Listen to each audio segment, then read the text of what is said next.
Hello everyone, welcome back to the TJOmega channel for day 1130 of our daily content grind. It is a Tuesday, which means it's time for a brand new Here's 10, another list of best toys from a Transformer year, and we are up to 2015.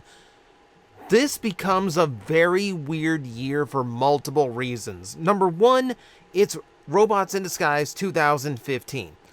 And this is a genuine test of the bang for your buck mark, because that means I have to grade the Warrior class toys based on them only being $15 and how good they are for that much money compared to full-size deluxes and Voyagers, etc.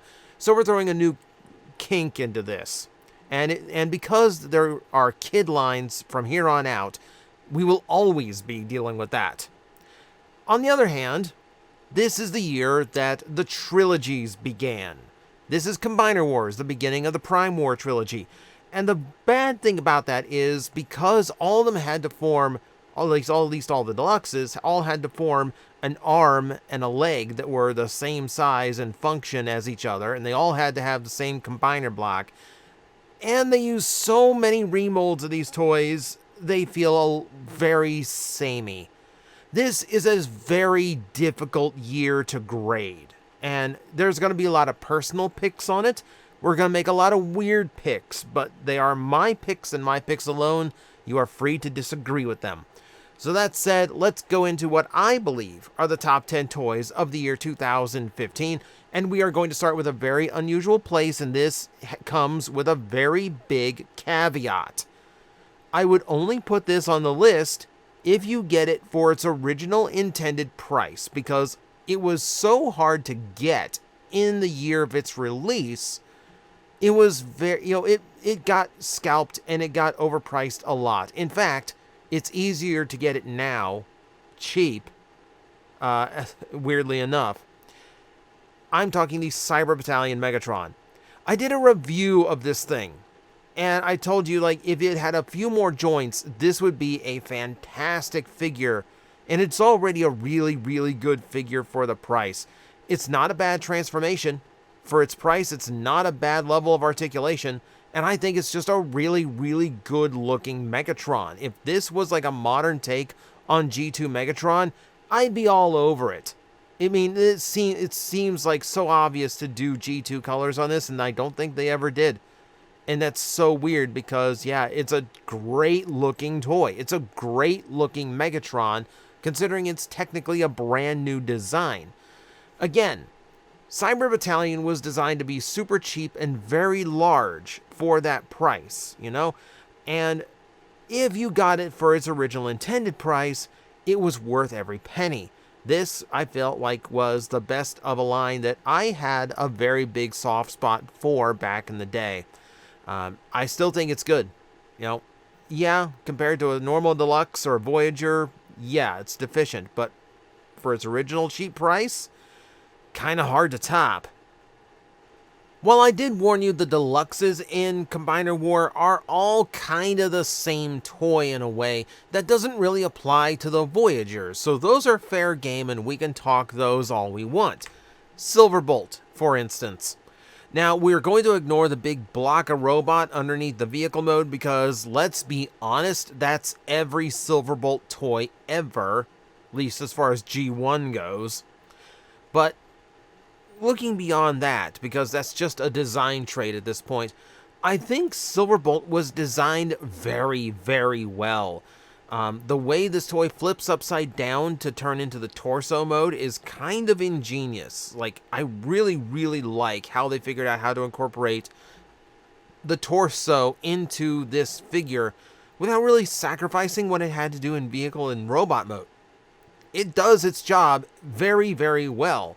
And I think the fact that they reused this mold and later on the engineering style of the mold so many times is kind of a testament to just how well they pulled it off. It makes for a really, really nice updated Silverbolt figure, and it does its job very, very well as a combiner torso. And of course, when you're a G1 Silverbolt, those are the things you need to do right. And honestly, if you can overlook the big block of robot underneath the jet mode, I don't think he really does anything wrong. We're going to do back-to-back entries now to show the difference between bang for your buck hurting you and helping you.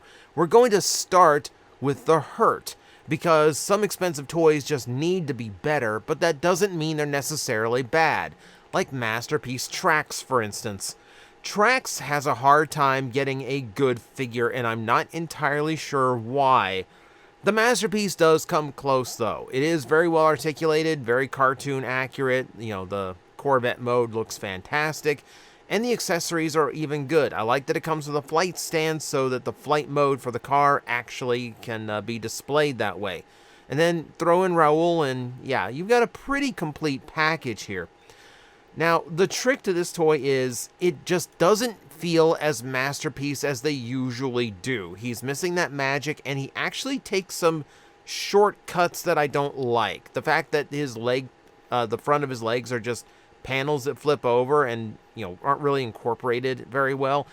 That just feels like an afterthought. Little things like that feel like it was, you know, shortcutted on this toy. But it's still a decent figure. It's still a masterpiece, and masterpieces have a hard time not making this list, even if they don't hit my preferences really well. Traxx does have a few flaws to him, but overall still manages to be a really solid performing toy, and probably the best representation of the character we've had, as generation lines tend to struggle with the poor guy. Now here's an example where it helps, because now we get to talk an RID Warrior class toy. These are released about 15 out of the $15 range, so you didn't expect much, which meant when the toy really hit, you got a lot out of it. And for me, that was the Grimlock. So it's always weird seeing a different take on a character. Obviously, Grimlock in black and green is very, very weird. That said, I like black and green, so that was already doing me a favor. The articulation is just enough in both modes for me to be happy, and really the robot mode articulation helps the beast mode, because, yeah, that's his robot mode arms as the legs. You combine that with the fact that he actually has a pretty clean and fun little transformation for his size. I actually really liked messing with him and flipping him back and forth between his modes. He's an entertaining figure, and when he is doing a more interesting transformation than some of the toys at the Generations Deluxe scale, that says something. For me, this toy transforms more interesting than a lot of the Combiner War figures because, frankly, he's unique. He's fun to mess with, you know, and it's the only thing that was really ever wrong with it is the size. I think this is where we started to cry out, why do Warrior class toys not have a Voyager equivalent? Because this Grimlock is way too small. But as a desktop-sized version of RID Grimlock, as a different flavor of our traditional G1 combiner, I do think he does a really good job, and I think he turns out a fun toy. I will probably have a bit more of a soft spot for this toy than most, probably because the G1 version was one of my childhood toys, and it actually did survive my childhood, surprisingly enough. Also, I think it's just a really well done update. Let's take a look at Hotspot.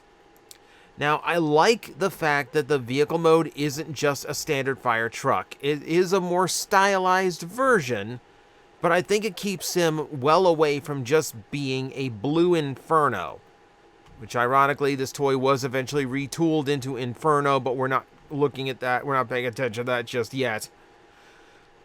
That said, I think the robot mode looks great. I think the robot mode is an absolute banger. The proportions are great, the color mix is great, articulation works well, he's solid in the places he needs to be. It's just a good looking bot in both modes. It's a good looking bot. And again, incorporation of the combiner parts from G1 into his new body. This is a really good example of it, you know, because yeah, that whole back and that like all this assembly for the ladder, the bucket at the top, the unit at the bottom, all of that unfolds and combines into his combiner torso and head. Again, the torsos are where Combiner Wars really showed some brilliance in their engineering. And I guess they had to, because they're technically like the triple changers that need to do their job well. If the torso doesn't do its job well, you don't have a combiner.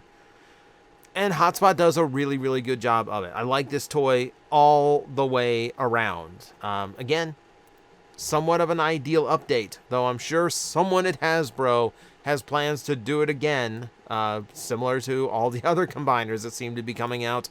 But for now, I think it still holds up. I keep mentioning the bang for your buck scale because it is so important, Because, yes, a masterpiece toy is very, very good, but if it's holding itself back and it's not giving you as much as other masterpiece toys did for its price, then I would say it's not as satisfying. Whereas, say, a Legends class toy doing everything it does really, really well beyond what you expected it to be, I think is far better by that scale. So welcome to the weirdness of a TJOmega Top 10, where a Legends class toy can beat a masterpiece. Let's talk about Powerglide. Talk about a toy that doesn't really do anything wrong, So aside from the fact that it's just a really nice update on G1 Powerglide, he looks really, really nice.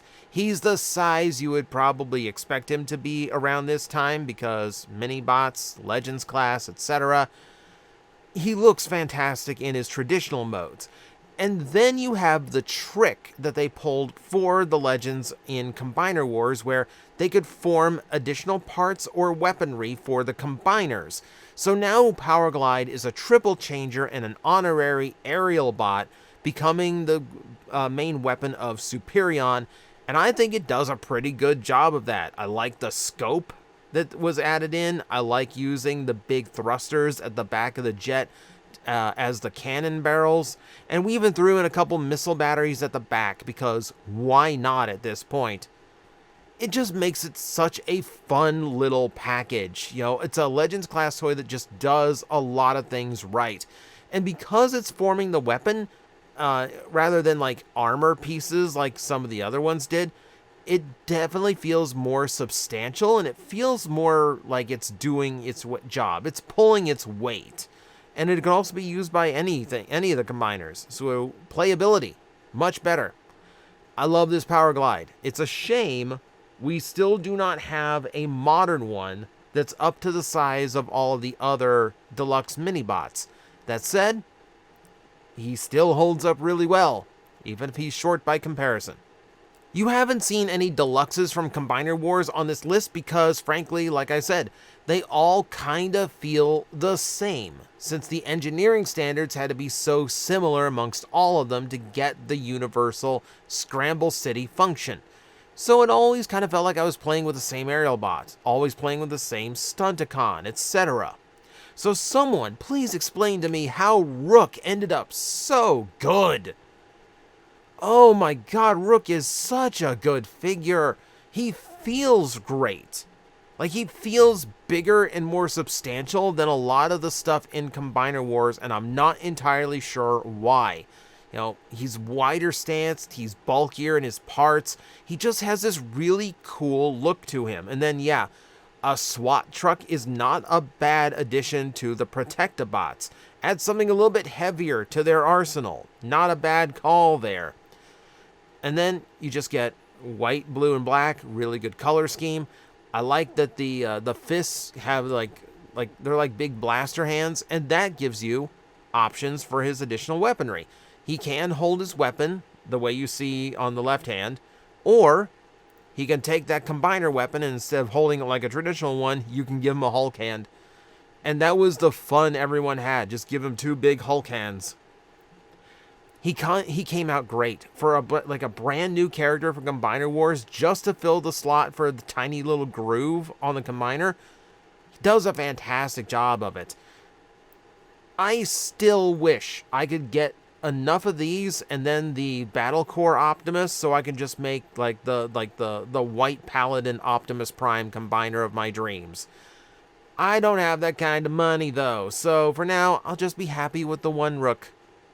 If you knew your toys from 2015, you probably had a guess of what the number one toy on this list was, because if you've watched me long enough, you would know where that character is going to place every single time.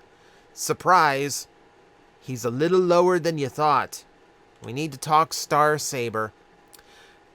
Here's the thing. Star Saber would be my toy of the year, except when comparing him to other large masterpieces like Ultra Magnus, there is a little bit lacking to him. He is so close to the original toy that there really isn't any new trick to his transformation. He really does feel like the original toy with just better proportions and more articulation. I should know. I have the original. So, this one, especially because, like, for its size, a lot of the joints don't seem really solid enough. He doesn't feel masterpiece solid sometimes. That said, he does what you want a Star Saber to do. He's got the individual Saber unit that transforms perfectly. He's got the Brain of Courage, which is magnificently painted and detailed for its size. It works. The Brainmaster gimmick is actually intact. He's got extra missile pods. He combines with the V-Star, the exact same way you would expect. He's got his shield. He's got everything you would want a Star Saber figure to have. Like, in that, he is extremely fully featured, very well articulated, looks very spot on to the anime. There's a reason why he's still very, very high on this list. Yeah, I think compared to other masterpieces, he has a little bit of a shortcoming to him. That said, still love it. Still absolutely love it. So I'm putting him this high up on the list, but frankly, there are a couple toys I enjoyed better. Combiner War Leader class was a weird thing. You had that really screwy Megatron that released side by side with its own retool. You had a lot of retools of Jetfire into large-scale Seekers, which left you with very, very few new molds to go by that were actually really good. But there is one that I still think is my favorite toy of the character. That's Ultra Magnus. I really, really like this iteration. Not just because it's the IDW style. I do like that. And I love the upgraded detail and design to the IDW Ultra Magnus figure. And I just really like how this toy plays. Again, it's the kind of Ultra Magnus I like. Going from the truck and car carrier straight into the super robot. No white Optimus and armor in between to kind of muddle it and overcomplicate it. I like that his weapons combine into a Magnus hammer. I like that he has this unique, not quite Optimus Prime look in the vehicle mode. And I love that he comes with Minimus Ambus. That's such a great nod. That's such a great little thing to throw in. I think the hilarious thing is, like, in Japan, because they didn't have the IDW comics, they repainted him to look more like Alpha Trion. So for some reason, there's just a tiny Alpha Trion piloting Ultra Magnus, which is kind of hysterical to me. But no, there's a lot of features to this toy, a lot of really good design work, and I just think it's overall a nice, fun figure to mess around with. More so than even like the Studio Series 86 that's more recent. Yeah, I said it. I like this toy better. Not everyone's going to agree with that, but that's why it's my list. This pick is going to be so controversial because I know so many people who do not like this toy. But we have to keep in the mindset of 2015, where we didn't have many better options. Also, you're judging it based on third party, and that's just not fair to do. So, you know what? I'm going to just pull the trigger here and say, yeah, the toy I enjoyed the most from 2015 was Titan Devastator. Yeah, I know it has its limitations. Yes, I know the Takara version fixed it up with more articulation and more weapons. I don't care. I personally loved this toy. Number one, Combiner Titan for the first time, you know? That was already going to win big points for me. I do think some of the individual bots are kind of weak. Sorry, Long Haul, you look like a sumo wrestler. But I feel like the overall package is still a lot of fun. You're getting 6 figures in one. That's already a lot to play with. But I like the feeling of combining them. And I like how fully featured and articulated Devastator is once he is combined. He feels good when he's combined. I like the full package of the Constructicons here. You know, I had a lot of fun with this figure. I do acknowledge it could be improved, and we're getting 86 Constructicons next year, so we know that it will be improved. But for now, I thought at the time it was an exceptionally good set of toys and a very fun figure set to get overall. Gave you a lot of play variety, gave you a lot right out of the box, and yeah, perfect time to do a new Devastator right in the middle of Combiner Wars. So yeah, for me, 2015's best toy is Devastator. It's the one I enjoyed the most. I'm sure there's going to be people who want Star Saber at that list, at that top. Maybe some people want Rook at that spot. But you know what? My list, my rules. Devastator wins. I am recording this, the day before we are expecting our hurricane hit. I might be still in a blackout when this goes live. So please be kind in the comments section with my choices, because I might not be around to fight them. But that said, it was a weird year to grade. So I gave you a warning right at the top, so don't blame me. You were advised. But that's going to be it for me. Thank you everyone for watching, and as always, I will see you next time.